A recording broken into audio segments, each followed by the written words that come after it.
G'day legends, I hope that you're having a fantastic day, a fantastic Wednesday, hump day.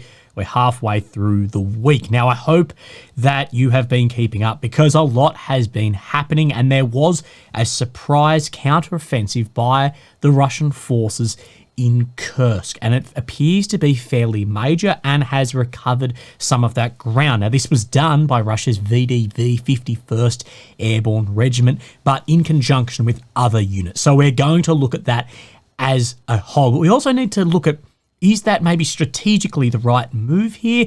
Is it influenced by command's optics, political optics? So we'll talk at length about that, but we also need to talk about what we said we would yesterday in the beginning of the video, where I said about there is a massive drone attack from Ukraine launched into Russia. So we'll look at how that unfolded as well. We'll look at some videos, and I want to talk at length about air campaigns and how that does affect the civilian populace using historical examples and very recent examples from Russia's air campaign into Ukraine to see how the civilian populace actually reacts. We're going to look then from a Ukrainian retired officer about sort of an overall view of weapon systems, what is coming into Ukraine, what should be coming in, and what would actually make changes. And then we need to have a look at the maps, as there has been significant shifts, and we need to look at that. And the reason some of these are significant, even if it's in less square meterage, is when we then overlay it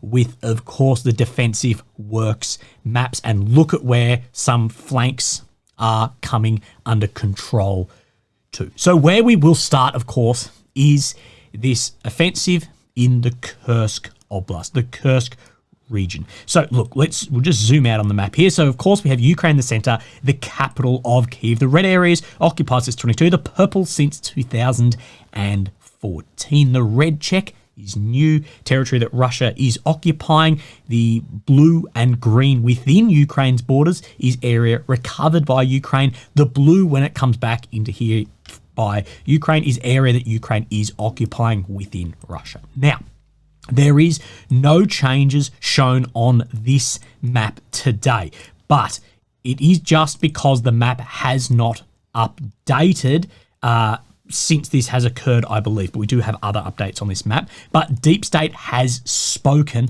about this. Indeed, the situation on the left flank of our group in here has worsened.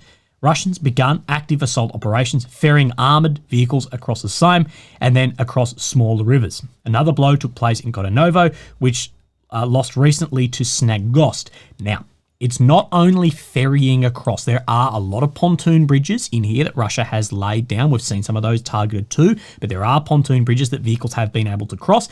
And also in Kodonovo, now Kodonovo is up here, these bridges some are still intact, so the Russian forces are able to cross across these as well. So there are two primary axes that the Russian forces are pushing on at the moment. Now this is just a screenshot of the Deep State map, but primary axis number one is Kodonovo to Snagost. So Kodonovo straight down here to Snagost.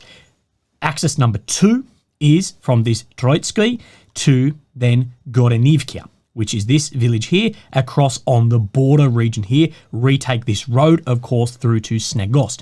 And there has been a significant amount of territory here, some are saying around that 10%, taken back by the Russian forces. And this is Noel Reports' map today. Now he's showing, of course, these areas from Kodonovo to Snagost. This used to be blue, as of course has come down, and into Gorivka as well on this border region where Russia has cleared that territory there as well. So some of the first footage we really saw come out of this was then this. Now you can watch this couple of minutes. You can watch the full thing on my Telegram if you would like. It is posted up there, but you'll see a lot of screenshots from this shared around pages, and it's probably in the thumbnail of this video.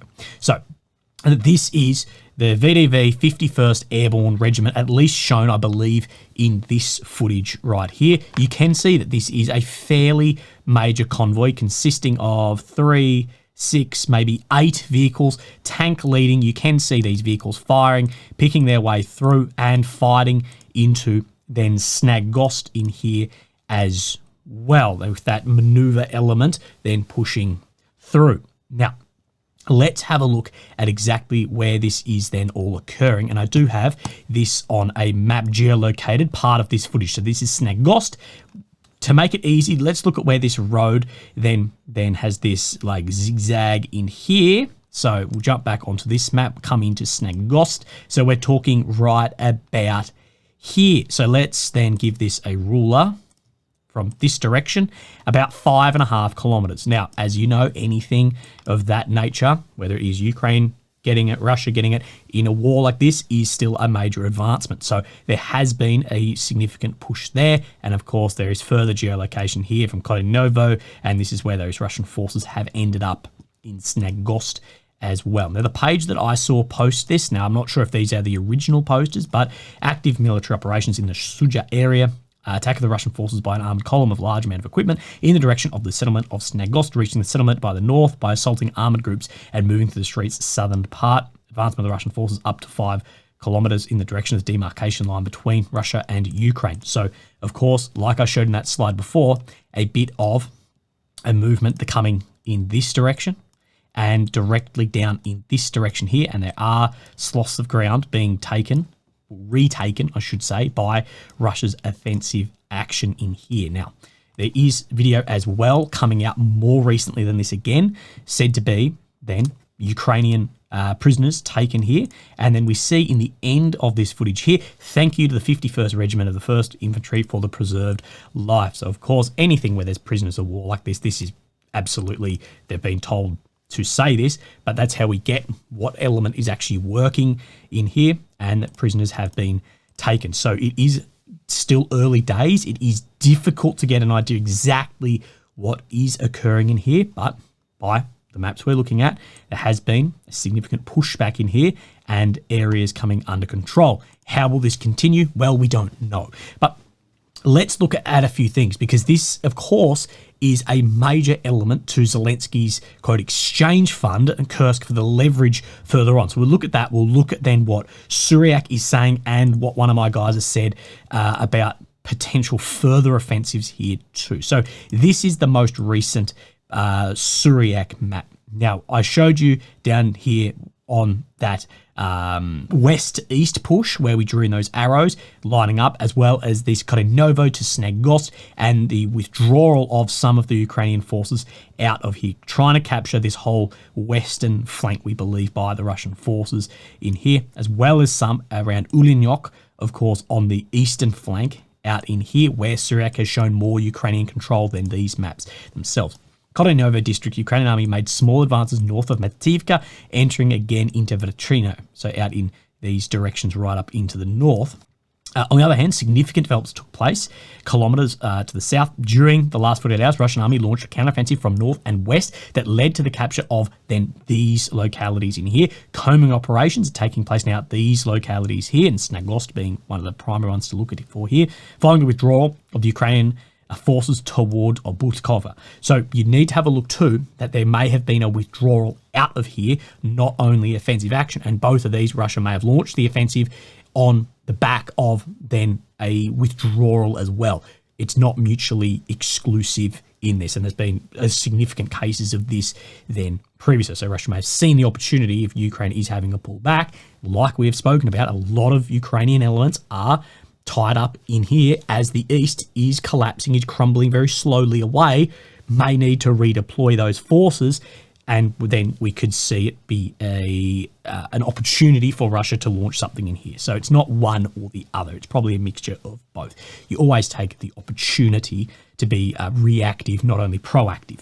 At Suja district, during the last 36 hours, Russian forces managed to recapture the locality of Borky and force Ukrainian troops to withdraw from Spalnoy. So down in Borky is just near this Ulinyok where we have spoken about. So it does seem that there is major Russian pushback in here. Let's have a look at what Suryak continues. It seems that many did not understand. The Kursk offensive was initially successful and intelligently articulated. It was clearly seen in the achievements of the first days. A few hundred square kilometres in the first days was very intelligently articulated with the OPSEC security and how much ground was able to be taken. It was successful, but then it really ground down to a halt. However, it had risks of not advancing further with the arrival of Russian reinforcements that allowed the stabilization of the front. In addition, the deployment of forces from other fronts to Kursk exacerbated the situation in the Donbass. See the Russian advances in August towards Pokrovsk, because the largest advancements in the Donbass direction for a year were in the same month that Ukraine had this push into the north. This is why I've said that overall net gain or positive, I can't see how this is going to be a net positive long term when we can see what looks like the jeopardization of then the east.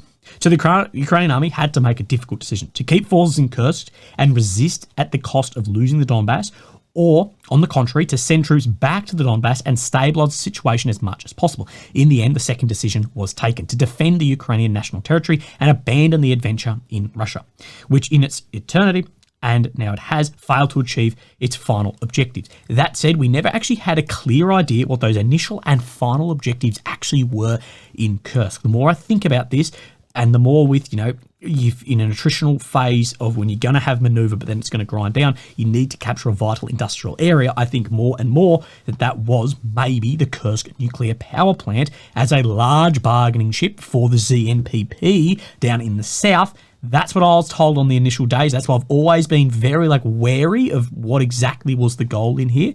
But again, we will see if Ukraine can stabilise this Russian offensive. But we also need to say that, and I've spoke about this only yesterday, that the best strategy for Russia here, from my understanding of the attritional phase, may have actually just been to hold defence in here and keep the Ukrainian forces tied up in here, as they have to have drawn away from the Donbass, which is looking like that's exactly what had happened. So we could see that this could really affect maybe the Russian forces down there if there has to have been a redeployment of some forces into here.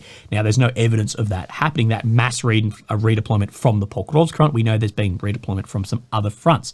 But could it be that the Russian forces are, again, as we have seen before, having command decisions then be somewhat blurred by the optics and the political nature of how this looks versus what may actually be the best strategical move in here, with holding and making the Ukrainian forces tie up assets in here? Or is it a withdrawal and that Russia is just following on that withdrawal somewhat? Again, with everything in this war, time will tell. But what one of my guys, really intelligent guy, has said to me is, but if Ukraine does withdraw and transfers a lot of units elsewhere, so back into Pokrovsk, since the Russians already have a lot of troops in the area, being Kursk, why not push into Sumy Oblast, even just a little, like north of Kharkiv, as a diversion fixation operation? So if Ukraine go, shit, we need these guys that are in here, we need them down in Pokrovsk, could Russia push just slightly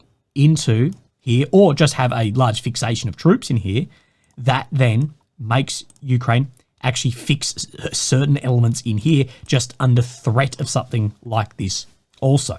So again, very hard to know exactly what is occurring in here. What is the long-term game here by Ukraine and by Russia? Like I always say, and I've seen a lot of pages talking about 4D chess. They planned a Russian offensive to draw guys in to then do a flanker and this and that, and the Starship Enterprise. In my opinion, we are in a protracted, attritional phase of warfare. And I've said that for 12, 18 months. The maneuver, four-dimensional chess things people talk about, these are going to be very rare and probably very risky to unreliable. So I don't believe we will see these massive 4D chess games, at least at the tactical level. Strategic level, politics, economies, maybe. But the 4D chess games, I think we've sort of seen those play through by now. And this is a grinding, attritional phase, stabilization, small maneuvers. But again, we will wait and see, and we will report on what we think is happening. But like I spoke about before, that Kursk is a key element to Ukraine's exchange fund, to leverage a piece of Russian land that Ukraine could then recover back some of their own if Ukraine is looking for more meetings in the next, say, 8 weeks, and then possible negotiations in November using this, quote, exchange fund. And Kursk is a huge part of that. But what then happens if Russia can recapture, say, Kursk, or take back some of Kursk, and then have more of a push onto Pokrovsk over, say, the next 8 weeks with these pushes, could this have the exact opposite outlook from Ukraine's allies of then where the future of this war is then actually heading and not work in Ukraine's favour at a negotiating table as well? Again, we spoke about that Ukraine with the Kursk offensive, they needed to have some cards on the table for then if there is a negotiating process. But the cards on the table were limited still at best with that 1,300 to 1,500 square kilometres. But if Russia were to take that back, there's cards being taken off and off. But we see this today by EFE. Zelensky relies on international pressure to end the war this fall. That, aware of the lack of good prospects at the front with the risk of decline from military aid from some allies, Ukrainian President Volodymyr Zelensky is working on a unilateral roadmap that aims to end the war this fall and is relying on international pressure on Russia to achieve peace on terms acceptable to Kyiv. The terms so far that Kyiv has seen as acceptable, we have seen would be unacceptable to Russia and very, very far away from what is happening at the front with the return of course, all the 1991 borders, the handover of Putin and the senior rank, and more in that what is happening at the ground versus where that scene is acceptable is incredibly distant currently. Through small nuggets of information, and journals are trying to fit together like a puzzle. We've been talking about these different messaging bits and pieces, bloody putting it together. But the most solid element is called the plan for victory that Zelensky has begun to share with his key partner, being the US. I've built this plan on the premise that it can be realised thanks to our partners, not thanks to the will or lack of will from the Russian Federation. He said in an interview last week, Zelensky, days before, he said the war could end this fall if Ukraine's allies put enough pressure on the Kremlin by offering additional military support to Kyiv. Now, this fall is from September to November. What delivery of military equipment, given the training time, giving delivery time, that could put enough pressure there for Russia not to just want to come to the negotiating table, but come to the negotiating table completely on Zelensky's terms of that peace plan as well. It's not come and hear it out and maybe work through something. It's come to give up all the land that is currently occupied by Russia either. What could actually do that in that amount of time? Things move very slowly here. Again, I have no idea what they're looking at. According to the Kyiv leader, he's planned to hand over the documents to the three in this September. The main point of this plan is to force Russia to end the war. One of the main keys to achieving this, he said, will be the success of the Ukrainian operation in Russia's Kursk region. Now, what I did say was, if the war is looking like there might be a sort of a wrap-up guns for silent by the end of the year, we will see Ukraine and Russia launch more daring, larger movements here to try and place themselves in the best possible outcome for this. And Russia would know that for their best possible outcome, that Kursk can be used as a somewhat of an exchange as a hand. So we may see a lot thrown into this, but could that jeopardize Russia's offensive in other areas? Now, before we have a look at maps and see where things are changing, I just want to really quickly talk about what we spoke about yesterday with the massive drone attack launched by Ukraine upon Russia as well overnight.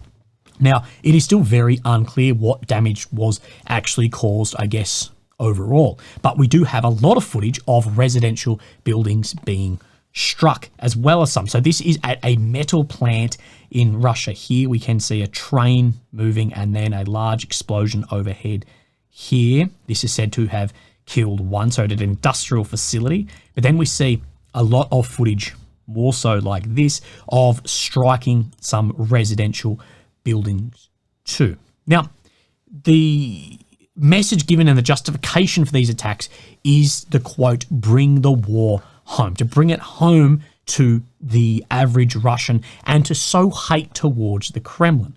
But I think more often than not, this actually has the exact negative effect to that. I think for a lot of civilians that it may actually increase support towards the government and legitimize the Kremlin messaging about Ukraine being a threat. And this is why then we need to further the war or have more volunteers sign up for the war. I think it might have the exact opposite of this.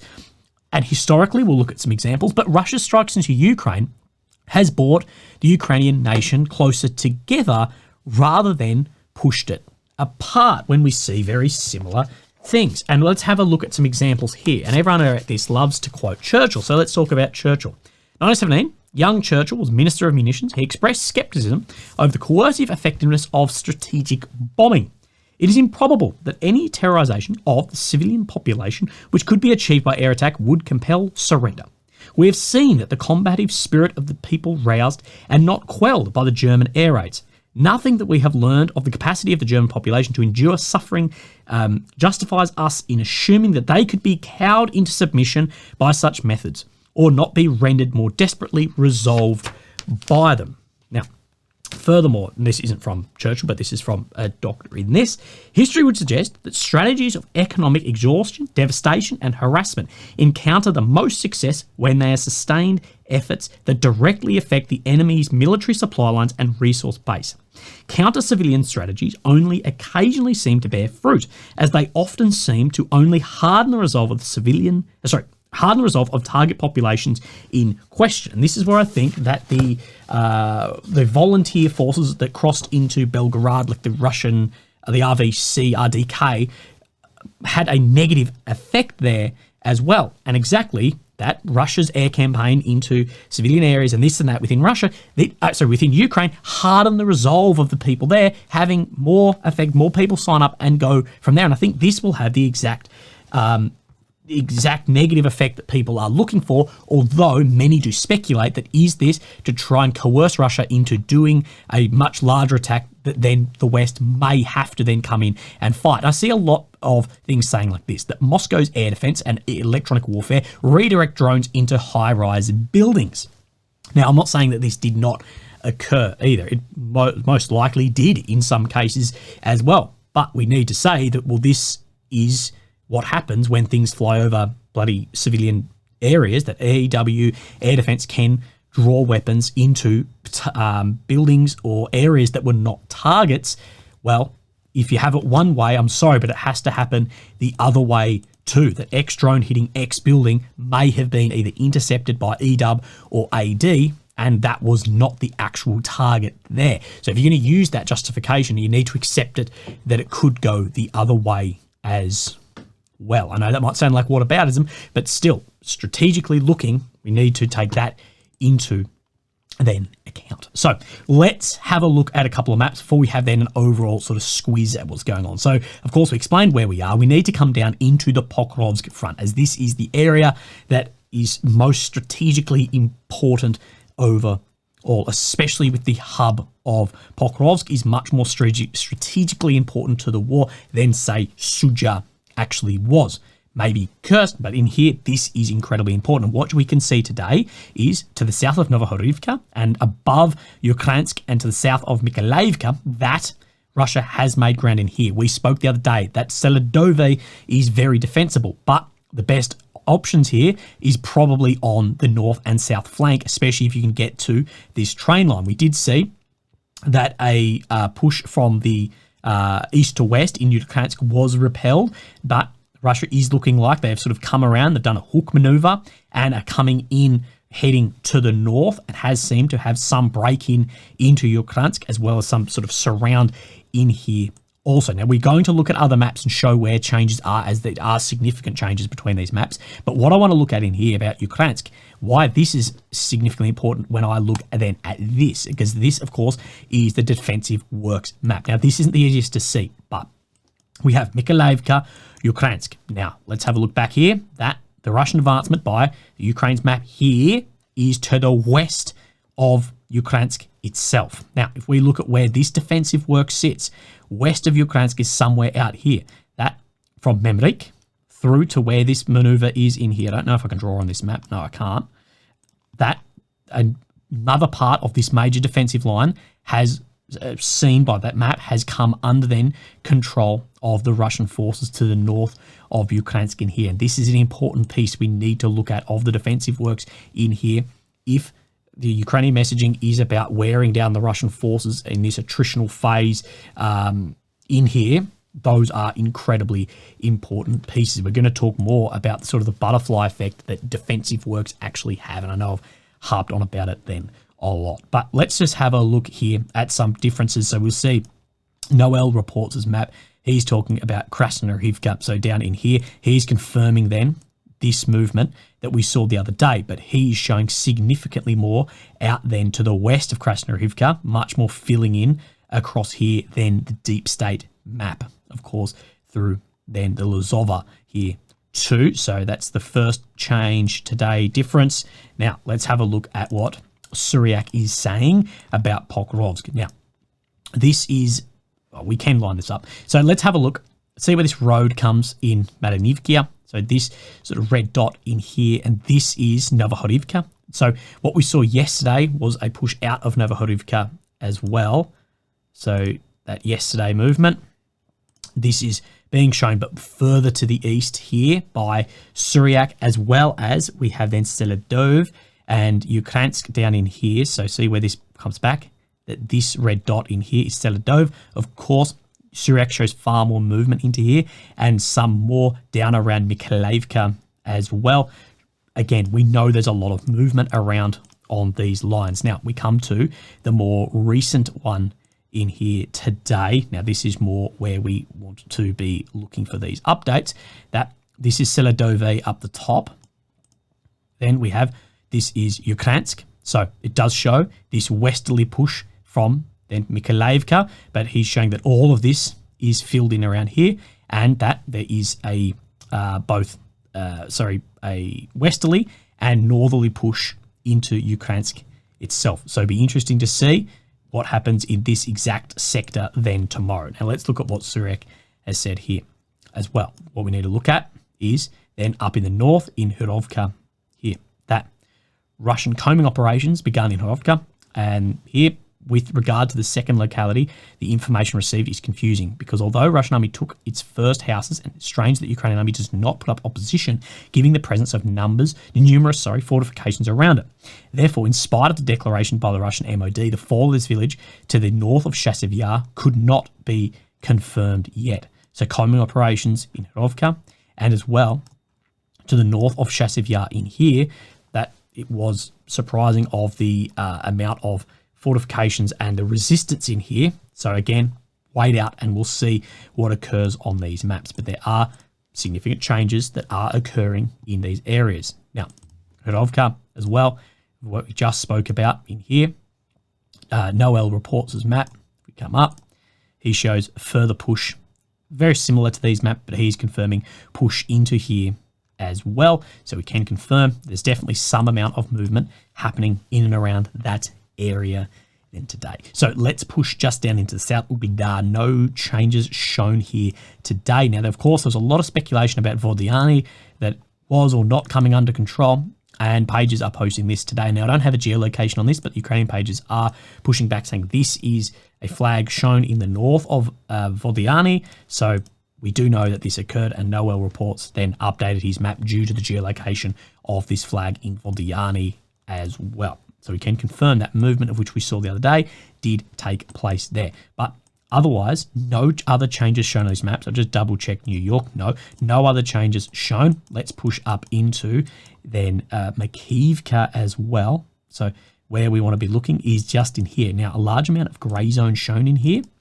Remember, Suryak has shown that a lot of this has come under Russian control, and today is no different. When we look at Makiivka, we look at where this road leads out to the west, that he's showing more of this is getting filled in. Grey zone in here, again, wait and see. We'll know what comes exactly. And then in Sinkivka, we see that Suryak is showing that there's more Russian control. We see this like 6 ways road out here, more so to where the grey zone is lying in advancement there, of course, in the direction of Kupiansk, of course, not reflected across maps. So grain of salt as the usual. Now, I just want to read through this as I think this is interesting here. This guy, and this is a guy I've been put onto from guys in Ukraine working as well. And to quote, he's incredibly switched on and all over it. So again, let's read through this. The path to victory, as I said, is not reliant on any single new weapon system or platform.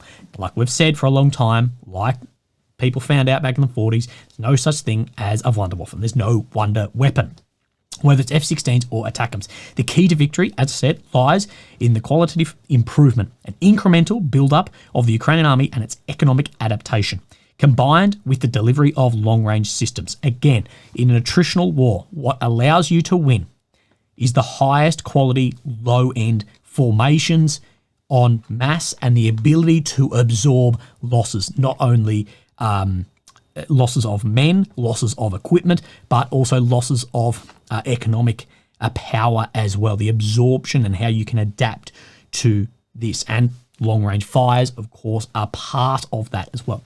New capabilities have made an effect, but with few exemptions. The overall effect has been limited compared to the substantial diplomatic efforts and public pressure that sought them, especially when these platforms are delivered in small numbers. If you look at the pressure, the delivery of the F-16s, what the promise was versus what we've actually seen the outcome on the front of those, that's what he's talking about. Especially when these platforms are delivered in small numbers.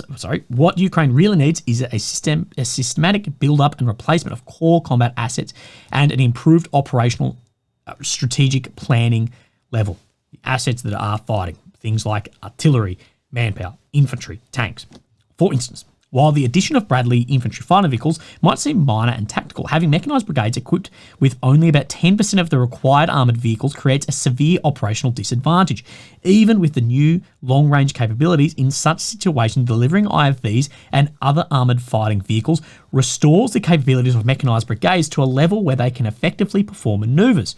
A good system of the problem is the repeated deployment of the famous brigades to the most problematic areas of the front line over and over, as if Ukraine has no other capable units at all. So again, what we see is things like 93 mech, 3AB being just redeployed here and here and here because they may be armed with these new systems. That is, well, we know that those are working, but it's nowhere near on and the amount. Like I say here, people talk about quality versus quantity, and I believe the West is far, far too cited in our military-industrial complex on R&D making money that we look at quality too much and we've forgotten about quantity. We know actually from the planning on protraction that there was a point in the East where Russia was expending the amount of munitions every day that the entire UK had in reserve for a major war. I know things like that are getting fixed, but nowhere near fast enough. Here's an example. When did Ukraine last receive a major batch of artillery systems, a key weapon in the theatre of war? Are Ukraine's ammunition needs being met with the third year of the invasion? You can always compare delivery numbers with documented losses from sources like Oryx to see the scale of the problem. Just because something was delivered in 22 doesn't mean it remains functional. Likely, it's not anymore. The king of the battlefield. I don't care, what the videos you see about drones and F-16s and this and that. Artillery is still the king of the battlefield. And I hate to say that because I'm a grunt, but still, the effort should be put into just 10,000 artillery systems rather than this new shiny piece of kit. Manpower issues persist, primarily due to internal factors. However, they are exacerbated by a shortage of properly armed and trained units, which leads to higher casualties and negatively affects recruitment.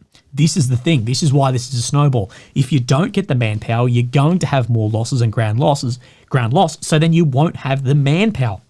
Now, the guys I've spoken to is defensive works were the key, and the butterfly effect of this is what affected all of this down the line, that if you had better defensive works, you wouldn't have lost as much ground. Therefore, you'd recruit more people. If you had better defensive works, you wouldn't lose so many people. So then you would keep people and recruit people because the front line wasn't moving. And he was saying, look at any issue we see here about X artillery system being taken or this isn't being delivered in high amount. He said, if you could track that back like a bloody family tree, it would all end, he said, at the defensive works and the build-up right at the front line, not where people will try and point to the US or point to this or point to Willie, whatever, that it's all from that. Ukraine needs comprehensive and constant support across the entire spectrum. We have spoken. If Ukraine want to get maneuver warfare re-going, what needs to occur is simultaneous and successive attacks. This is what we thought we would see in Kursk, was a follow-up attack either further into Kursk or somewhere else. But with manpower recruitment issues and delivery, military aid delivery issues as well, you can't continue this up. That, again, these will have a valuable capability from ATACMS or this or that, but these strikes will have a limited impact unless followed by a maneuver. Again, I talk about that sort of tooth thing that you can't have big bang, and then it gets recovered. This is the problem. You have a push and then it gets recovered. It has limited effect overall. Simultaneous, successive to restart maneuver warfare here. Another key aspect of the war is domestic production, where Ukraine has made significant progress compared to 22. Back then, the idea of weekly strikes deep into Russia, as far as these areas, seemed unrealistic. Again, if the US isn't willing to budge, Ukraine needs to boost their domestic military production for these systems. After all, Ukrainian-produced drones began to change the game with a highly successful campaign on the oil refineries, as did not require permission from the West. That said, if the West push back and go, we don't want you striking facilities even with your own drones, with the amount of other aid, Ukraine can't afford to not listen to that if it was actually like, you need to fucking stop that. So there is a bit of a problem there when you are so reliant on then the allies militarily, economically, all of that too. So we'll see how that will look into the future. Last but not least, we need significant improvements in both operational, tactical, and operational strategic command levels. This is all what I'm being told of the front line that I share on here that people think is propaganda, but these are guys on the front who've been fighting for years, telling me this. Unfortunately, the existing command system has led to serious problems on the front lines. Excuse me, especially in Donetsk Oblast. Again, listen to what my guys are saying. They say the tactical command on the ground is fantastic. Like your majors who are doing the actual fighting on the ground, moving the elements. It's the strategic command above that that's a problem. And he's saying move that tactical into the strategic and you'll see improvements. This is one of the most challenging problems to tackle, as it's based on personal connections, politics and loyalties rather than merit and result-based systems. Changes at this level cannot be addressed with simple advice or training from the West. This is all internal. It requires a commitment from the political and top military leadership, beginning with a recognition of the problem. So recognize that there is a problem at this top line with loyalties, politics, corruption, this and that, and you need to get meritocracy-based system in the top. That said, I don't know how that is going to work. I know Ukraine does have a big problem with that. I know Russia has a massive problem with it. And I will say the Australian military has a big problem with it too. That your tactical command is fairly merit-based, but your strategic command at the top, there's a lot of people there because they're good at politics and they know the right person, and that's in the Australian military who's not at a war, who's a very small army and fairly professional army, actually very professional overall, still have huge problems with the strategic command there that would be further exacerbated if we stepped into a war. But again, I found that very, very interesting. So guys, I will keep up with what is happening on Kursk, what is happening in Pokrovsk and everything on the Telegram as well as in the video tomorrow. If things change between you seeing this and me filming this and the upload, I apologize. But have a great day and I'll speak to you tomorrow. Thank you. Bye-bye.